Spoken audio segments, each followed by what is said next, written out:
Pakistan test দল সাম্প্রতিক পারফরমেন্সে হতাশ করেছে ভক্তদের। দক্ষিণ আফ্রিকার বিপক্ষে 2 ম্যাচের সিরিজে বড় ব্যবধানে হেরে আইসিসি টেস্ট চ্যাম্পিয়নশিপে তলানিতে থেকেছে তারা।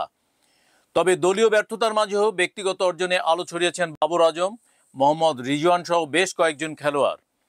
আইসিসি র্যাঙ্কিংয়ের সদ্য প্রকাশিত তালিকায় বাবর রিজওয়ানদের উন্নতি প্রশংসিত হয়েছে।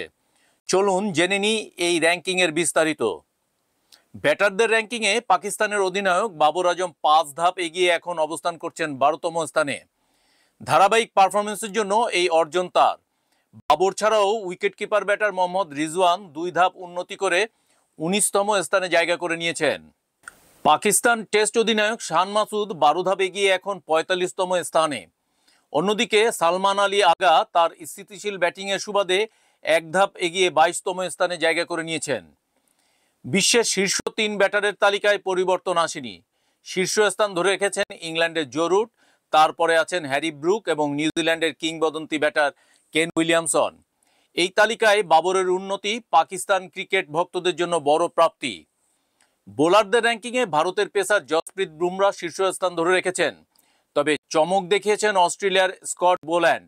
1 লাফে 29 ধাপ এগিয়ে প্রথমবারের মতো শীর্ষ 10-এ জায়গা করে নিয়েছেন তিনি। এখন তার অবস্থান 10ম স্থানে।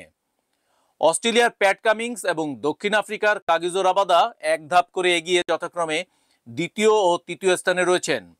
বোলারদের তালিকায় এই পরিবর্তন বিশ্ব ক্রিকেটে উত্তেজনা বাড়িয়ে দিয়েছে। অলরাউন্ডারদের তালিকায় ভারতের রবীন্দ্র জাদেজা শীর্ষস্থান ধরে রেখেছেন। ব্যাট হাতে এবং বল হাতে ধারাবাহিক পারফরমেন্সের জন্যই তিনি এই অবস্থান ধরে রেখেছেন। তারপরেই আছেন বাংলাদেশের সাকিব আল হাসান এবং ইংল্যান্ডের বেন স্টোকস। পাকিস্তান টেস্ট দলের সাম্প্রতিক ব্যর্থতার মধ্যেও বাবর আজম, মোহাম্মদ রিজওয়ান এবং শান মাসুদের মতো খেলোয়াড়দের র্যাঙ্কিংয়ের উন্নতি দলটির ভবিষ্যতের জন্য আশার আলো দেখাচ্ছে। একই সঙ্গে আইসিসি র্যাঙ্কিংয়ের এই পরিবর্তন বিশ্ব ক্রিকেটের নতুন চ্যালেঞ্জ এবং প্রতিযোগিতার ইঙ্গিত দিচ্ছে। ক্রিকেট প্রেমীরা অপেক্ষায় থাকবে এই খেলোয়াড়দের আরও সাফল্য দেখার জন্য।